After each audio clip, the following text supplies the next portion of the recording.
It's kind of classic projection, right? The very things he's talking about, virtue, strength, security, family, those are all things that Trump's Republican Party has completely abandoned making any claim to. I mean, virtue, really? In a party led by Donald Trump with the affairs and the porn stars and everything else that's associated with that guy? Security? When we're talking about a party led by somebody who has been rolled repeatedly by figures like Putin and Xi Jinping, and family. My goodness. And this is what I think it really comes down to, is a lot of people at home are thinking about their families. I know I'm thinking about our family and how our family, my husband and the son and daughter that we're raising, are going to be so much better off if Kamala Harris gets elected, if Democrats win. Why? Because those policies are going to support our family. Look, they long ago sacrificed their claim to be the party of family, not just in terms of the, disturbing opposite of family values that leaders like Donald Trump showed, but also as they've emerged being against IVF, against the Affordable Care Act that means so much to so many families, talking about abolishing the Department of Education.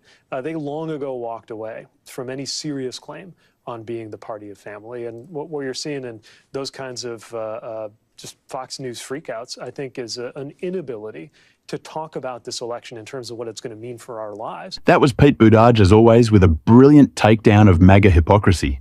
And he was responding to a clip of Fox News, specifically calling out Jesse Waters and the freak out that is happening at the Fox propaganda network, and really all of MAGA, as they see Vice President Kamala Harris surging in the polls.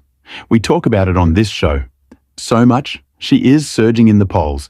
She is having historic fundraising numbers, and it's not just that she is winning over Democrats or winning back Democrats. Winning over independents, she's also taking Trump voters. Yes, Republicans are starting to move over to KLA Harris because her message is really resonating. And the stark contrast between her and Donald Trump really points out the hypocrisy of the MAGA movement. And it's not just that, it's also the ridiculous and unhinged TI raids. Donald Trump has gone on lately, and his speech is just so strange and weird, a word I'm hearing. Democrats use a lot more, and I'm glad to hear.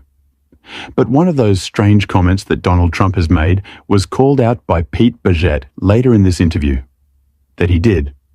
And I want to check that out. But even in a friendly interview, I mean, I think it was Laura Ingraham on Fox, gave him a chance to clear up that comment that he made to religious right audience when he said that if you vote for me, you'll never have to vote again. And, still didn't take the opportunity to reassure people.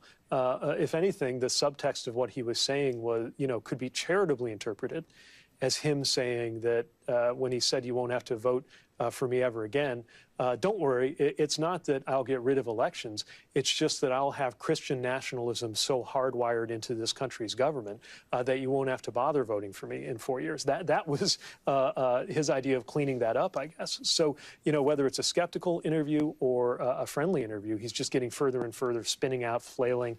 And I think that it's the comments from Donald Trump when he says, "You won't have to vote in 4 years, or I'll be a dictator on day one," which are the few exceptions when we should believe Donald Trump.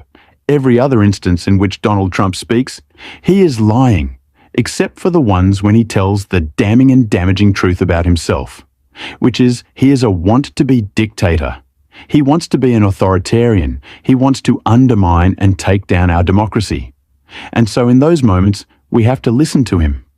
And those moments of truth where Donald Trump accidentally slips up and says what we all know to be true, and what is true of him, is, I think, one of the main reasons why he's so afraid to debate Kamala Harris. Pete Buttigieg called Donald Trump just out for the out, just for that in this clip. So, whether it's a skeptical interview or a friendly interview, he's just getting further and further spinning out, flailing. And I think that's exactly why he backed out of this debate. And let's not allow them to distort what happened. Not only did he say any time, any place, he also said a specific time and place, which was the date that he agreed to on the network that he agreed to in this ABC debate. And neither that date nor that network were changed, but suddenly he had a problem with it the moment he realized the person he would be facing is Kamala Harris, because, of course, he is afraid to face Kamala Harris in a debate. I talked about Donald Trump being so afraid to possibly slip up on national television with tens of millions watching. And that's why he's so scared to debate Kamala Harris, that he might accidentally say something that would be so devastating to him, as he's done in most of his speeches lately. But it's also certainly because he knows how bad his record is. He knows not only how bad his record is, but how bad his policy proposals are for a second term. Which, of course, we're not going to let him win. And Kamala Harris won't, because we're voting blue in November. But Pete Buttigieg talked about that unpopular policy that Donald Trump is pushing in this clip right here. Well, I say this with deep humility, having borne witness to the Palin candidacy. But do you think that they meant to pick J.D. Vance? And by that I mean, do you think they knew that he's the human embodiment of the 900 pages of Project 2025? Well, it's a great point. Project 2025 is wildly unpopular, so much so that I'm pretty sure it's the first time in modern history that a presidential candidate has had to disavow his own policy framework. And let's be clear, that's what this is, right?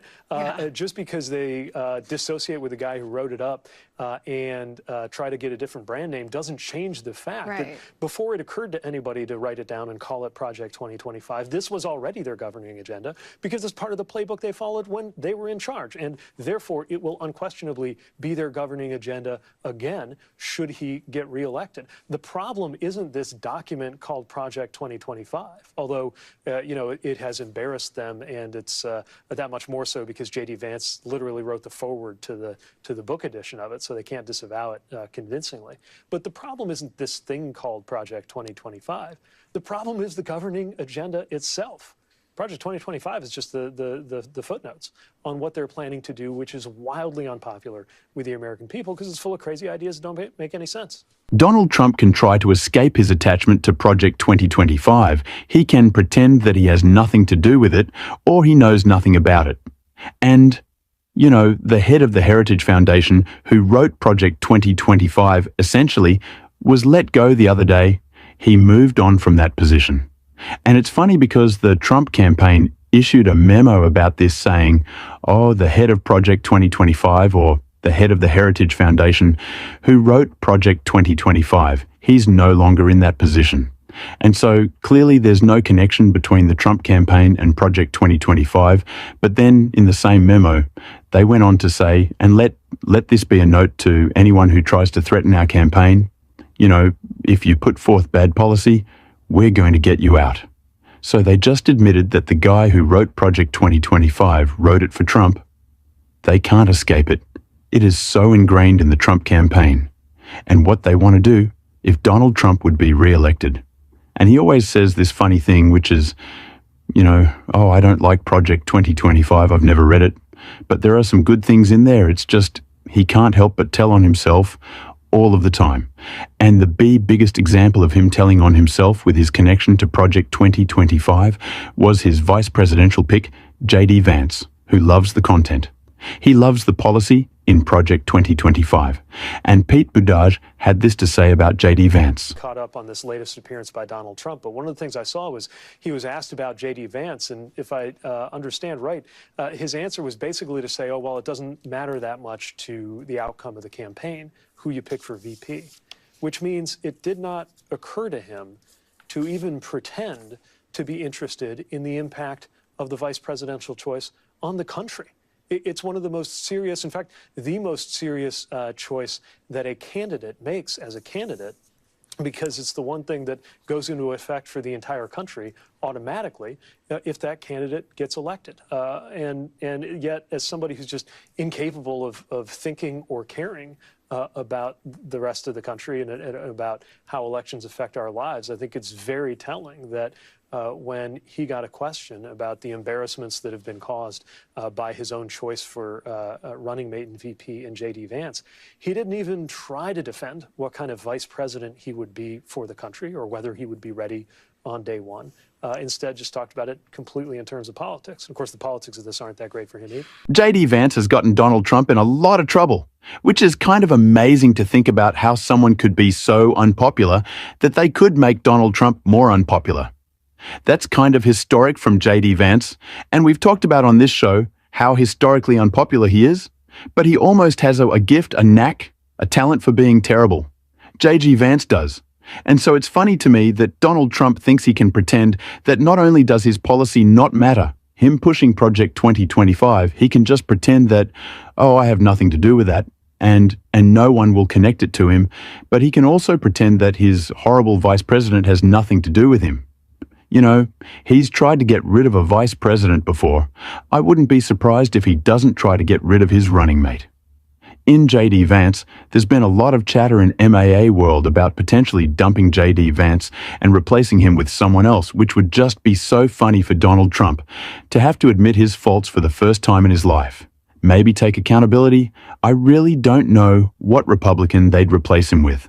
I don't know if you could find a Republican who also isn't terrible who'd be willing to work alongside Donald Trump on this campaign and then eventually suffer a devastating defeat in November. But maybe they'll find one who's willing to gravel. I'm sure Tim Scott would be willing to do the job. But it's funny that Donald Trump thinks he can separate himself from all the uncomfortable aspects of who he is in an attempt to win this race. But we see right through that. We see right through the maggot hypocrisy. We see through Donald Trump's lies. And we know that he's lose in November. And this movement is about calling out those lies. And so if you want to be a part of this movement, be a part of this channel. Make sure that you hit that subscribe button. You join what we are building here in just under a month, less than 1 month. We've already grown this channel to more than 100,000 subscribers. And that is because of you. And it really means the world to me. I'm so glad that we are in this fight together. And I'm so grateful for what we're going to be doing going forward. And if you have enjoyed this channel, make sure to leave a like on this video. It really goes a long way in supporting what we're doing. And it would mean a lot to me. And until next time, I'll see you soon.